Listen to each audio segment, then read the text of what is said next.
राम राम मंडळी, सत्य घटनेवर आधारित नवनवीन व्हिडिओजसाठी माझ्या चॅनल क्राईम स्टोरीज मराठीला सबस्क्राईब करायला विसरू नका. एखाद्यावर जेव्हा माणूस विश्वास करतो आणि तोच व्यक्ती विश्वासघात करेल त्यासारखं दुःख कुठेही नाही. अशीच एक घटना आहे एका महिलेची. तिचं एका व्यक्तीबरोबर प्रेम होतं. तो ट्रक ड्रायव्हर होता, पण तोच व्यक्ती तिच्या मोठ्या मुलगीबरोबर सुद्धा विचित्र डोळा ठेवतो आणि तिच्याबरोबर नको ते कृत्य करतो. तर हा ड्रायव्हर आई आणि मुलगी या दोघींबरोबर शारीरिक संबंध ठेवतो. नंतर जे काही घडलं ते खूपच भयंकर होतं.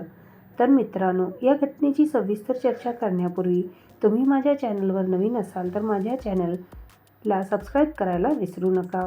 हा व्हिडिओ थोडाफार जरी आवडला असेल तर व्हिडिओला नक्की लाईक करा. चला मग या घटनेची सविस्तर चर्चा करूया. एक महिला होती, तिचं नाव सुरेखा.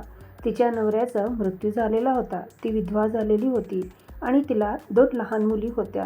दोन्हींचा सांभाळ करण्यासाठी त्या विधवा महिलेला काम करावं लागत होतं आणि ती तारुण्यातच विधवा झालेली होती. तिच्या मनात कुठेतरी एकटेपणा होता. तिच्या घराजवळचा एक ड्रायव्हर होता.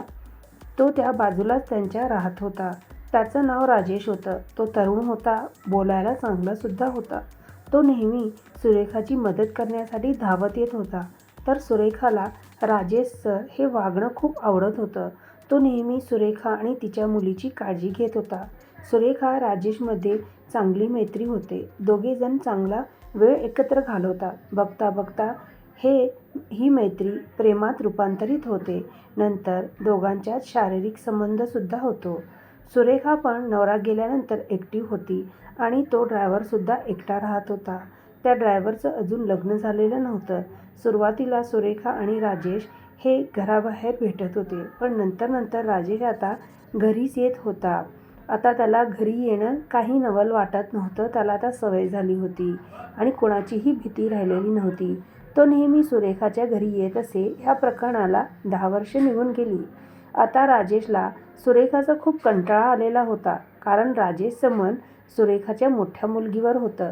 जेव्हा राजेश आणि सुरेखा यांचं प्रेम संबंध जुळलं होतं ना, तेव्हा सुरेखाची मुलगी नुकती 10 वर्षाची होती. पण आता ह्यांच्या प्रेमसंबंधाला 10 वर्ष झालेली आहेत. म्हणजे आता सुरेखाची जी मोठी मुलगी सलोनी आहे, तिचं वय आता 20 वर्ष झालेलं होतं. नुकत्याच तारुण्यात सलोनी आली होती. म्हणून आता या राजेशचं मन सलोनीवर आलेलं होतं. जेव्हा सुरेखा कामासाठी घराबाहेर असायची तेव्हा राजेश कोणतं ना कोणतं निमित्त घेऊन सुरेखाच्या घरी यायचा आणि सलोनीशी गप्पा मारत असायचा. नंतर सलोनीबरोबर त्याने जवळीक निर्माण केली आणि तिच्यावर जबरदस्ती केली आणि तिच्याबरोबर शारीरिक संबंधसुद्धा ठेवले. आणि इतकंच नव्हे तर हे शारीरिक संबंध करताना त्या व्यक्तीने म्हणजे राजेशने सलोनीबरोबर केलेल्या कृत्याचे व्हिडिओसुद्धा काढले. सलोनीला राजेशबरोबर हे शारीरिक संबंध ठेवणं खूप किळसवाणं वाटत होतं. सलोनी राजेशचा विरोध करत होती, पण राजेश एकही ऐकत नव्हता. जेव्हा सलोनीने भरपूरदा राजेशचा विरोध केला तेव्हा राजेशने तिला धमकी द्यायला सुरुवात केली. तू माझ्याबरोबर संबंध प्रस्थापित केले नाहीस तर हे व्हिडिओ मी सोशल मीडियावर घालेन आणि तुझी समाजात बदनामी होईल. तू कोणालाही तोंड दाखवू शकणार नाहीस. त्यामुळे सलोनी गप्प राहायची. आता राजेश नेहमी घरी यायचा, तर कधी सुरेखाबरोबर तर कधी सलोनीबरोबर आपल्या रंगारंगीचा कार्यक्रम करायचा. दोघीजणी घाबरलेल्या होत्या. कोणाला त्या काहीही सांगू शकत नव्हत्या, कारण त्या दोघींना कोणाचाही आधार नव्हता. आता खूप दिवस असेच निघून गेलेले होते, पण त्या राजेशने त्याच्याकडे असलेले जे व्हिडिओ होते इंस्टाग्रामवर व्हायरल केले आणि हे व्हिडिओ इतके व्हायरल झाले की सुरेखाच्या छोट्या मुलगीच्या मोबाईलवर सुद्धा दिसले. तेव्हा सुरेखाच्या छोट्या मुलीने पिंकीने हे व्हिडिओ पाहिले.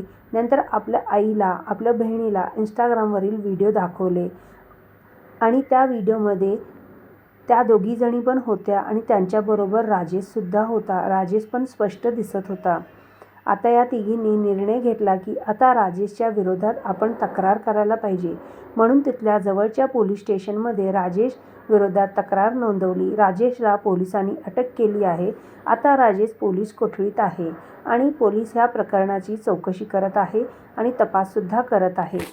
या घटनेवरून एवढंच म्हणायचं आहे की नेहमी स्त्रियांनी निर्णय घेण्यापूर्वी एकदा नव्हे तर 100दा विचार करायला हवा. परपुरुषाशी ठेवलेले संबंध नेहमी घातक ठरतात आणि आताच्या जगात कोणावर पणही विश्वास ठेवणं खूपच कठीण झालेलं आहे. मित्रांनो, या घटनेबद्दल तुम्हाला काय वाटतं? तुमच्या प्रतिक्रिया नक्की कमेंटमध्ये सांगा.